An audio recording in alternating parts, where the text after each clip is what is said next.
పల్నాడు జిల్లాలో ఇటీవల నిర్వహించిన జోనల్ బాల మహోత్సవ్ పోటీల్లో కేరిజ్ స్కూల్కి చెందిన విద్యార్థి రియాన్ష్ శుక్లా చెస్ అండర్ 14 విభాగంలో ప్రతిభ కనబర్చి ద్వితీయ బహుమతిని గెలుచుకున్నారు.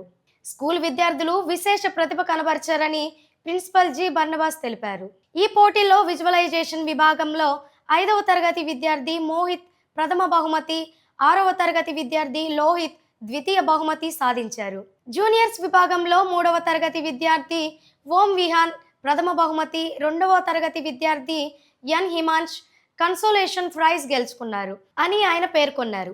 ఈ సందర్భంగా ఏర్పాటు చేసిన ప్రెస్ మీట్లో పాఠశాల ప్రిన్సిపల్ జి బర్నబాస్ మాట్లాడుతూ విద్యార్థులు సాధించిన ఈ విజయం పాఠశాలకు గర్వకారణమని పేర్కొని వారి వెనుక నిలిచిన ఉపాధ్యాయుల కృషిని ప్రశంసించారు.